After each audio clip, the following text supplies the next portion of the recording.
보실 하나님 말씀은 요한계시록 8장 1절부터 13절입니다. 요한계시록 8장 1절부터 13절입니다. 일곱 죄인을 떼실 때 하늘이 반시간쯤 고요하더니 내가 보매 하나님 앞에 일곱 천사가 서 있고 일곱 나팔을 받았더라. 또 다른 천사가 와서 제단 곁에 서서 금 향로를 가지고 많은 향을 받았으니 이는 모든 성도의 기도와 합하여 보좌 금 제단에 드리고자 함이라. 향연이 성도의 기도와 함께 천사의 손으로부터 하나님 앞으로 올라가는지라.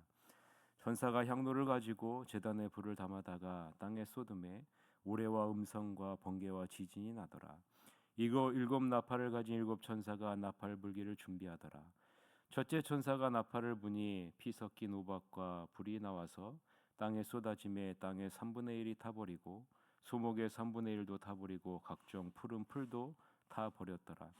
둘째 천사가 나팔을 부니 불붙은 큰 산과 같은 것이 바다에 던져짐에 바다의 3분의 1이 피가 되고 바다 가운데 생명 가진 피조물의 3분의 1이 죽고 배들의 3분의 1이 깨지더라. 첫째 천사가 나팔을 부니 셋째 천사가 나팔을 부니 횃불같이 타는 큰 별이 하늘에서 떨어져 강들의 3분의 1과 여러 물샘에 떨어지니 이 별 이름은 쓴쑥이라. 물의 3분의 1이 쓴쑥이 되매 그 물이 쓴물이 되므로 많은 사람이 죽더라. 넷째 천사가 나팔을 부니 해 3분의 1과 달 3분의 1과 별들의 3분의 1이 타격을 받아 그 3분의 1이 어두워지니 낮 3분의 1은 비추임이 없고 밤도 그러하더라. 내가 떠보고 들으니 공중에 날아가는 독수리가 큰 소리로 이르되 땅에 사는 자들에게 화가 있으리니 이는 새 천사들이 불어야 할 나팔 소리가 남아 있음이로다 하더라. 아멘. 오늘은 공의의 심판으로 응답되는 성도의 기도, 공의의 심판으로 응답되는 성도의 기도라는 제목으로 하나님 말씀을 보겠습니다. 어린 양이 일곱째 봉인을 떼자 하늘이 갑자기 고요해지죠. 완전한 정적은 약 반 시간 동안 지속됩니다. 요한은 하나님 앞에 늘 대기하고 있는 일곱 천사를 보죠. 그들의 손에는 일곱 나팔이 들려 있습니다. 또 다른 천사가 금 향로를 들고 와서 제단 앞에 서죠. 그는 엄청난 양의 향을 받았는데 이는 보좌 금 제단에 하나님의 모든 거룩한 백성들의 기도를 바쳐 올리기 위한 것입니다. 향으로 묶인 거룩한 이의 기도가 천사의 손으로부터 하나님 앞으로 연기처럼 굽이쳐 올라간 겁니다. 그 후에 천사는 향로를 제단에서 나오는 불로 가득 채워 땅에 내 던집니다. 그러자 천둥과 음성과 번개와 지진이 일어나죠. 나팔을 든 일곱 천사가 나팔을 불 준비를 갖춥니다. 첫 번째 나팔을 불자 피가 섞인 우박과 불이 땅에 쏟아져 내립니다. 땅의 3분의 1이 불타고 나무의 3분의 1과 모든 푸른 풀잎이 바싹 타버립니다. 두 번째 천사가 나팔을 붑니다. 불타오르는 거대한 산 같은 것이 바닷속으로 던져지죠.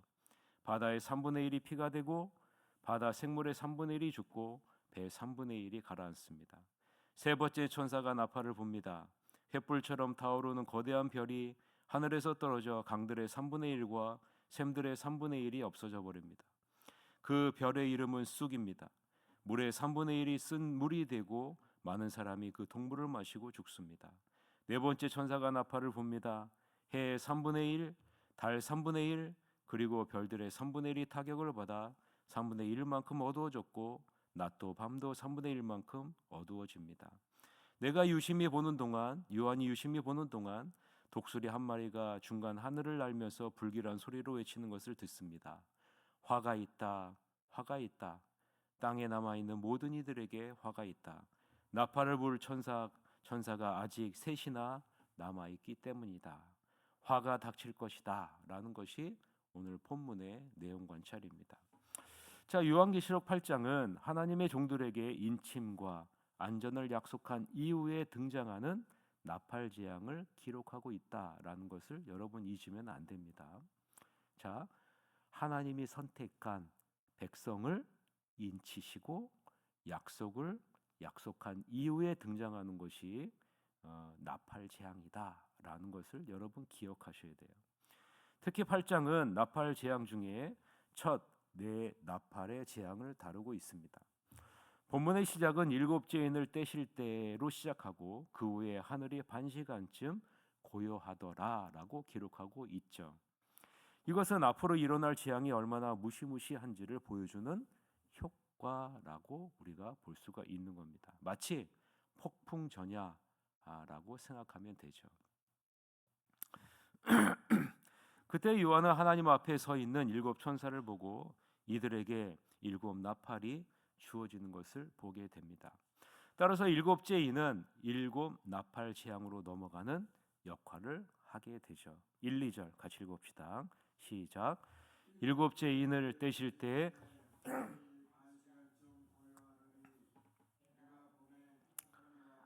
일곱 천사가 서 있어 일곱 나팔을 받았더라라고 기록하죠. 일곱 천사 각각이 하나님으로부터 나팔을 하사받았음을 분명하게 드러내고 있죠. 여러분, 나팔은 무엇을 상징할까요? 나팔은 하나님의 심판과 종말을 알리는 소리를 의미하죠. 모든 사람의 마음에 극심한 공포를 일으키는 것을 말합니다. 즉 나팔은 하나님의 심판과 종말을 상징한다라는 거죠. 자, 여기서 일곱 나팔은 어디와 연결이 되느냐? 스바냐 1장 14절서부터 16절과 연결이 됩니다. 스바냐 1장 14절서 16절과 병행이 된다는 거죠. 한번 들어보세요. 스바냐 1장 14절서부터 16절. 여호와의 큰 날이 가깝도다. 가깝고도 빠르도다. 여호와의 날의 소리로다. 용사가 거기서 힘이 슬피 우는도다. 그날은 분노의 날이요 환난과 고통의 날이요 황폐와 패망의 날이요 캄캄하고 어두운 날이요 구름과 흑암의 날이요 나팔을 불어 경고하며 견고한 성읍들을 치며 높은 망대를 치는 날이로다라고 기록하고 있어요. 스바냐 1장에서 뭐라고 얘기합니까? 나팔을 불어 경고하며 견고한 성읍들을 치며 높은 망대를 치는 날이로다라고 분명하게 기록하고 있죠. 자, 7이란 숫자는요, 그 재앙이 완전하고 정확하고 충분하게 이루어진다라는 것을 나타내는 것이 7이에요. 그래서 7 나팔은 무엇을 상징하는 거예요? 하나님의 심판이 완전하고 정확하고 충분하게 이루어진다라는 것을 상징하는 것이 7 나팔이다라는 거죠. 여러분 기억하시죠? 요한계시록 6장 17절에 뭐라고 언급되어져 있어요? 여호와의 큰 날이 임할 것이다. 여호와의 큰 날이 임할 것이다. 이것을 알리는 것이 바로 7 나팔이다라는 것입니다. 그리고 그에게 많은 향이 주어졌는데 그 목적은 모든 성도의 기도와 합하여 보좌 금제단에 드리고자 함이라라고 3절에 기록하고 있죠. 3절 같이 한번 읽어봅시다. 시작. 또 다른 천사가 와서 제단 곁에 서서 금 향로를 가지고 많은 향을 받았으니 이는 모든 성도의 기도와 합하여 보좌 금 제단에 드리고자 함이라라고 기록하고 있죠. 여기서 제단은 성소의 앞부분 곧 지성소 가까이 있는 향단을 의미합니다. 제사장이 날마다 향을 피우는 장소를 의미하죠. 이 향은 무엇을 의미합니까? 우리가 앞전에 살펴보았죠. 요한계시록 5장 8절에서 이 향은 성도의 기도들이라라고 말씀했죠.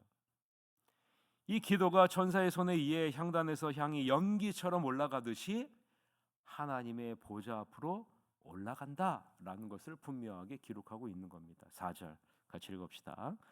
향연이 성도의 기도와 함께 천사의 손으로부터 하나님 앞으로 올라가는지라라고 기록하고 있죠. 여러분 여기서 중요한 것이 무엇입니까? 하나님께서는 모든 성도의 기도를 하나도 빼놓지 않고 받으신다. 그리고 그 기도를 기억하고 계신다.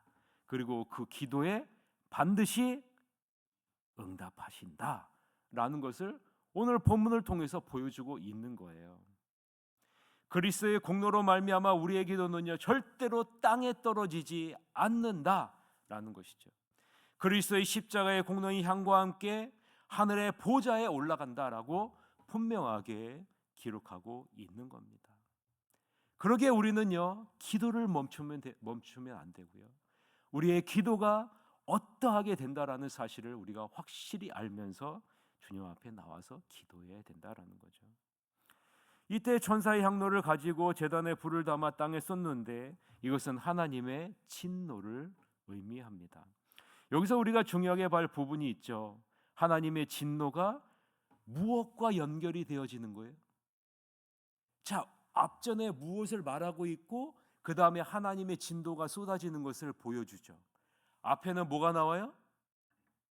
성도들의 기도가 그리스도의 공로와 함께 하나님의 보좌 앞에 천사들에 의해서 향처럼 올라가는 것을 언급하고 있고, 그 다음에 하나님의 진노가 쏟아지는 것을 말하고 있는 거예요.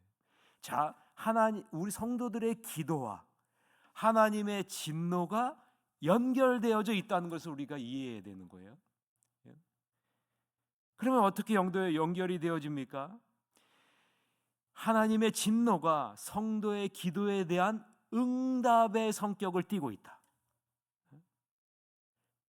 하나님의 진노가 성도의 기도에 대한 응답의 성격을 띠고 있다라는 것을 우리가 주목해서 봐야 된다는 거예요.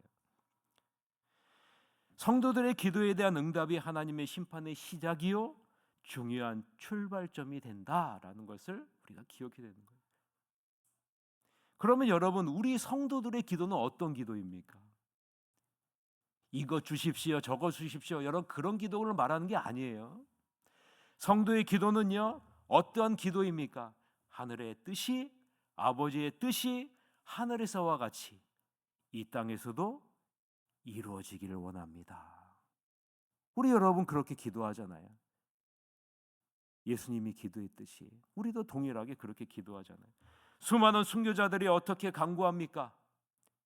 주님, 우리의 피를 갚아주시기를 어느 때까지 아니하시겠습니까? 아버지의 뜻은요, 아버지의 뜻은 그리스도의 통치가 완전히 이루어지는 것이 아버지의 뜻 아니겠습니까? 그러기 위해서는요, 회개하지 않고 돌이키지 않고 하나님을 대적하는 이 세상을 공의로 심판하지 않으면 안 되는 거예요. 그래서 이 마지막 때 일곱 나팔의 이 심판은요, 성도들의 기도에 대한 응답이다라는 것을 우리가 기억해야 되는 거죠. 자, 이제 일곱 나팔을 가진 일곱 천사가 나팔을 불기 시작합니다. 이어서 새 나팔 재앙은요, 땅과 바다와 강들 및 물샘에 대한 재앙이고, 넷째 나팔 재앙은요, 해와 달과 별들이 어두워지는 재앙입니다. 따라서 이들 재앙은 자연에 대한 재앙이라고 볼 수 있죠. 하나님은 이러한 자연 재앙을 통해 하나님을 거부하고 대적하는 죄 많은 이 세상을 공의로 심판하시는 것을 보여주고 있습니다.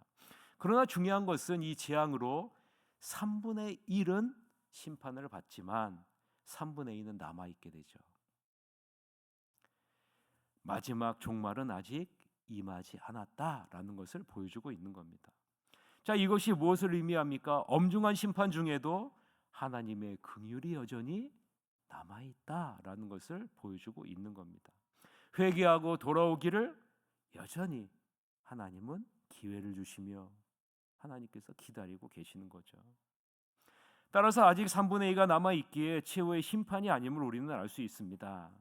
이 최후의 심판은 언제 이루어져요? 마지막 새 나팔이 다가올 때, 그때 종말이 임해진다라는 거죠. 그래서 여러분 13절에 뭐라고 기록하고 있습니까? 화가 있을 것이다. 있을 것이다. 13절 같이 한번 읽어봅시다. 시작. 내가 또 보고 들으니 공중에 날아가는 독소리가 큰 소리로 이르되 땅에 사는 자들에게 화가 있으리니 이는 새 천사들이 불어야 할 나팔 소리가 남아 있음이로다 하더라라고 말씀하고 있는 겁니다. 여기서 우리가 놓치지 말아야 할 것은 이러한 모든 심판의 궁극적인 대상은요, 네 개의 나팔 심판에서처럼 자연계가 아니라 생명책에 기록되지 않는 하나님을 대적하는 무리들이다라는 것을 기억해야 돼요. 일곱 나팔의 재앙이 임하기 전에 하나님은요, 하나님의 선택한 자녀들에게 인을 치면서 보호할 것을 먼저 언급하고 있잖아요. 우리가 바로 이러한 존재들이다라는 거예요. 여러분이 바로 이러한 존재라라는 사실을 잊지 마시기를 바랍니다. 아멘을 안 하시네요. 예? 저는 이 말씀을 보면서 얼마나 아멘을 했는지 몰라요. 하나님, 제가 저같이 부족한 죄인이 이렇게 존귀한 자로 삼아주시니 감사합니다. 심판을 받는 존재가 아니라 하나님의 인침을 받는 존재이고 하나님의 보호를 받는 존재이고 의와 영광과 존귀의 면류관을 쓰는 존재가 바로 우리들이고, 우리의 기도는 하나도 땅에 떨어지지 아니하고 그리스도의 공로와 함께 하나님의 보좌에 올라가고 그 기도가 응답되는 놀라운 존재가 바로 우리들이다라는 사실을 지금 보여주고 있는 것 아니겠습니까? 여러분의 기도가 반드시 응답된다는 것을 여러분 기억하시기를 바랍니다. 하나님의 뜻이 이 땅에 이루어지기를 소원하는 우리의 기도는 반드시 심판으로 응답된다는 것을 잊지 마십시오. 따라서 우리는 마지막 때에 깨어 종말을 준비하는 성도로 하루하루를 살아가야 됩니다. 아무쪼록 종말의 심판을 기억하며 우리 주변에 예수님을 부인하고 예수님을 주인으로 삼지 않고 살아가는 많은 영혼들이 맞이하게 될 이 종말의 심판을 여러분 바라보면서 이들을 위해서 여러분 기도하셔야 되고 이들에게 복음을 전하셔야 됩니다. 마지막 때에 이 영혼이 예수님을 믿고 진노의 나팔재앙을 피하게 하여 주시옵소서 라고 여러분 기도해야 되지 않겠습니까? 아무쪼록 여러분이 어떤 존재임을 깨닫고 여러분 주변에 진노의 나팔재앙을 예수님을 보고 피하게 해달라고 기도하며 나아가는 여러분이 되시기를 주님의 이름으로 간절히 축원합니다. 기도하시겠습니다. 하나님 아버지, 종말의 심판이 어떠할 것임을 일곱 나팔의 재앙의 모습을 통해서 우리에게 알려주시니 감사합니다. 이 심판의 목적은 아버지 하나님, 예수 그리스도를 대적하는, 예수 그리스도를 주인으로 삼지 않고 예수 그리스도를 부인하는 자에 대한 공의의 심판이며 그리스도의 완전한 통치를 위한 것임을 우리가 바라보았습니다. 아버지 하나님, 우리의 기도가 하나도 땅에 떨어지지 아니하고 그리스도의 공로로 향이 올라가듯이 하나님의 보좌 앞에 올라가 그 기도에 대한 응답으로 하나님의 공의의 심판이 이루어질 것임을 알게 하여 주셨사오니 아버지 하나님, 우리가 어떤 존재인지를 깨닫고 날마다 주님 앞에 기도하는 존귀한 자녀로 하루를 살아갈 수 있도록 이끌어 주시옵소서. 더불어 우리 주변에 예수 그리스도를 믿지 않고 죽어가는 많은 영혼들에게 주 예수 그리스도의 복음을 전하게 하시고 예수님을 믿고 진노의 나팔재앙을 피하는 놀라운 긍휼의 은혜가 내 주변에 예수님을 믿지 않는 모든 자들에게 임하지는 은혜가 있게 하여 주옵소서. 이 모든 말씀 예수 그리스도의 이름으로 기도하옵나이다. 아멘.